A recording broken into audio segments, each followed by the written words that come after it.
पश्चिम बंगाल में धरने पर टीएमसी बैठी हुई है। इस वक्त कोलकाता रेप मर्डर पर प्रदर्शन लगातार जारी है और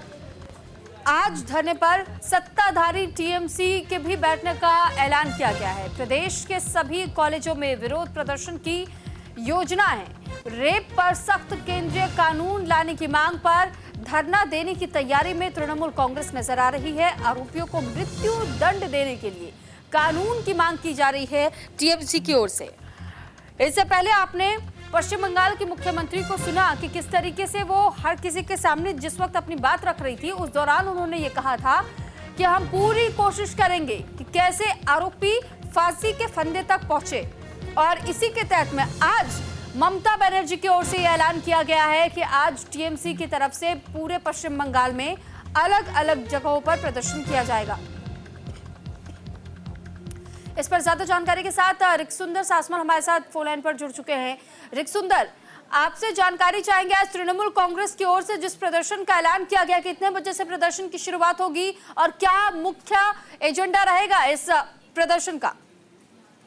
देखिए, अब से कुछ ही देर में ये प्रदर्शन शुरू हो जाएगी तृणमूल कांग्रेस की तरफ से। पिछले दिन कल भी हम लोग देख चुके हैं कैसे राज्य भर में तृणमूल कांग्रेस ने अपना तरफ से एक जो भी गुहार लगाने का कोशिश कर रहे थे और लगातार ये भी बताया जा रहा था कि किस तरह से वो केंद्र सरकार के ऊपर भी दबाव बढ़ाने की कोशिश कर रहे हैं, क्योंकि ममता बनर्जी ने जो जवाब उनका जो था वो जवाब उनको देना था केंद्र सरकार को, और उसमें उन्होंने बताया था कि अभी तक जितने भी लेटर दिया गया है उसमें बताया गया है कि 10 पॉक्सो जो कोड है वो नया लागू किया जा रहा है और साथ के साथ ही 62 पॉक्सो कोड है, 88 फास्ट ट्रैक स्पेशल कोड भी है राज्य में। तो इस तरह से हम लोग काफी बड़े कानून का जो व्यवस्था उसको लगातार अच्छा करने का कोशिश कर रहे हैं, लेकिन इसके बावजूद भी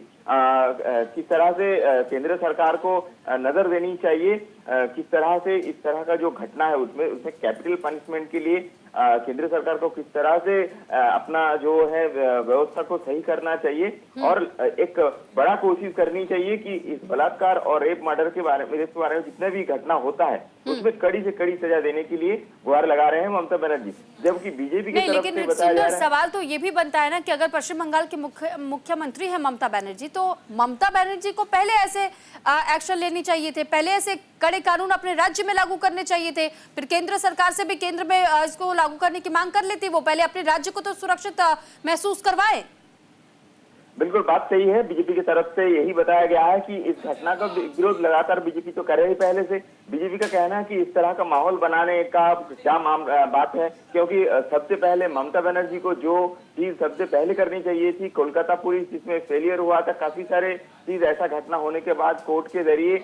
फिर वो मामला अभी सीबीआई के हाथ में है, लेकिन जो ये घटना का इन्वेस्टिगेशन है इसमें इतना लेट और इसमें काफी सारे चीजों को इस तरह के नष्ट करने के, जैसे आरजीकर हॉस्पिटल को भी तहस नष्ट करने का कितना ज्यादा प्रयास किया गया तो सब देख चुके हैं। तो इस तरह के घटना को रोकने के लिए जब ये सरकार प्रयास नहीं कर रहा है, वो लगातार दूसरी तरफ केंद्र सरकार के ऊपर आरोप लगाने का कोशिश कर रहा है, ये बीजेपी का कहना है।